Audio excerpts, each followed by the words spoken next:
పాల్గొన మాసం 12 రాసుల వారికి మార్చి నెలంతా కూడా ఎలా ఉంటుంది ఏంటి మనం గత వీడియోలో అన్ని తెలుసుకున్నాము.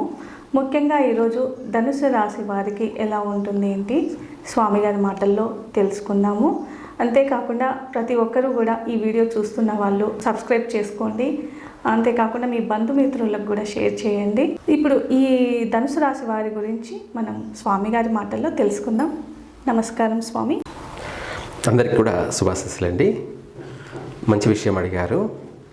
అలాగే మనకు ధనుసు రాశి వారికి ఈ యొక్క పాల్గొన మాసం శివరాత్రి తదుపరి ఉగాది వరకు కూడా ఈ యొక్క పాల్గొన మాసం అంతా కూడా ఈ రాశి వారికి ఏ విధంగా ఉండబోతుందో మనం తెలుసుకుందాం. అలాగే రాశి ప్రకారంగా గ్రహస్థితుల యొక్క ప్రభావాలు ఇక్కడ మనకు చూసుకుంటే మూలా నక్షత్రం, అలాగే యో అలాగే బి అక్షరాల మీద పేర్లు ఉన్నటువంటి వాళ్ళు, తర్వాత పూర్వాషాఢ నక్షత్రం 4 పాదాలు కూడా బో అక్షరాలు ఉన్నటువంటి వాళ్ళు, అలాగే ఇదే కాకుండా ఉత్తరాషాఢ నక్షత్రం 1వ పాదము. ఇవి ధనుసు రాశి. ఈ యొక్క ధనుసు రాశిలో పుట్టిన వారి యొక్క భవిష్యత్ అంతా కూడా ఇప్పుడు మనము ఈ మాసంలో గ్రహస్థితుల యొక్క ప్రభావాలు చూసుకుంటే ఆర్థిక పరంగా పర్వాలేదు. ప్రతి ఒక్కరికి కూడా ఈ యొక్క ధనుసు రాశిలో పుట్టిన వారికి అందరికీ కూడా ఆర్థికపరమైనటువంటి విషయాలలో ఏదో ఒక విధంగా కలిసి రావడం, గత మాసాలు చూసుకుంటే అలా భిన్నంగా ఉంటుంది. ఆర్థికమైన విషయాలలో విశేషంగా అభివృద్ధి చెందడం కూడా ఉంటుంది.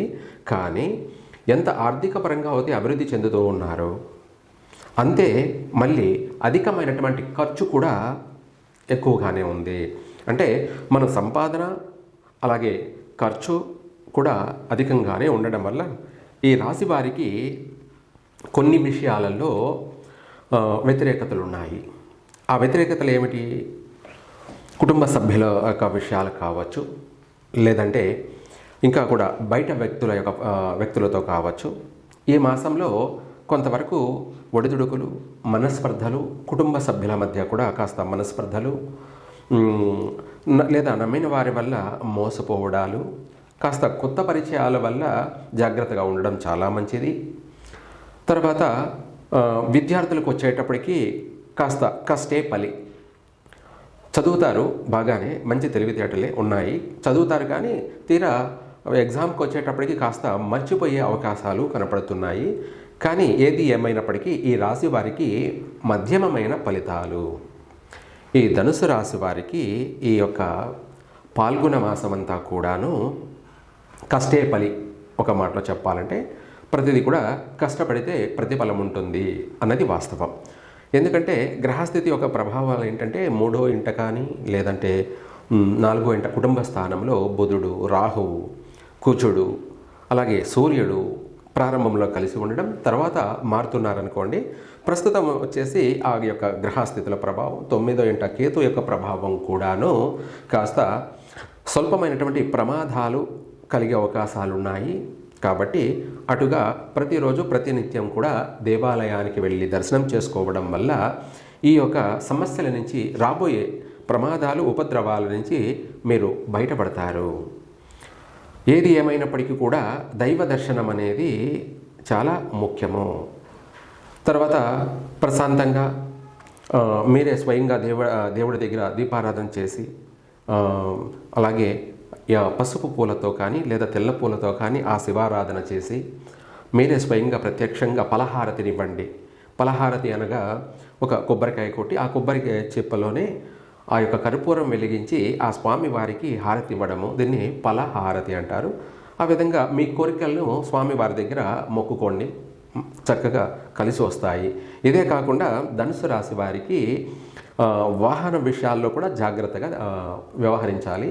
అంటే ఎప్పుడు తీసుకోవాలి, ఎప్పుడు తీసుకోకూడదు, తీసుకుంటే కలిసి వస్తుందా లేదంటే ఏదైనా నష్టాలు ఏమైనా జరుగుతాయా అన్నది ఒక పెద్దల సలహా, గైడెన్స్ ప్రకారంగా తీసుకోండి, చక్కగా కలిసి వస్తుంది. ఇదే కాకుండా వివాహ ప్రయత్నాలు ప్రారంభం చేయండి. ఇప్పుడు ప్రారంభం చేయడం వల్ల వచ్చే మాసాలలో సంబంధాలు కుదిరి వివాహమయ్యే అవకాశము ఉంది. అలాగే కొన్ని విషయాలలో అనుకూలం ఉన్నప్పటికీ కొన్ని విషయాలలో వ్యతిరేకతలు అధికంగా ఉన్నాయి. కాబట్టి ఇదే కాకుండా మనకు బుద్ధి జ్ఞానము అన్నీ కూడా కలగాలని చెప్పి మనం ఏ పని చేసినా కలిసి రావడం కోసం లక్ష్మీ దక్షిణామూర్తి యొక్క మంత్రం, ఈ మంత్రాన్ని పఠించారంటే మీకు మంచి తెలివితేటలు, మంచి జ్ఞానము, సమయ సందర్భాన్ని బట్టి నడుచుకోవడము, ఎవరితో ఏ విధంగా వ్యవహరించాలి, ఎవరితో ఏం మాట్లాడాలి, మన కార్య సాధన కోసం మనం ఏ విధంగా మాట్లాడాలి అన్నది కూడా ప్రతి ఒక్కరికి ఆ యొక్క జ్ఞానం కలుగుతుంది. ఇంకా చెప్పాలంటే పిల్లలకి, చదువుకునే పిల్లలకి మంచి మేధాశక్తి కలుగుతుంది. వీళ్ళను లక్ష్మీపుత్రులు అని కూడా అనే విధంగా కూడా వాళ్ళ ఎదుగుదల, వాళ్ళ మేధా సంపత్తు, వాళ్ళ జ్ఞానము అనేక విధాలు కూడా వాళ్ళ జీవితాన్ని నిలబడతాయి. అదే ఈ యొక్క మంత్రం, ఆ మంత్రాన్ని మీరు పఠించడానికి కూడా తెలియచేస్తాను.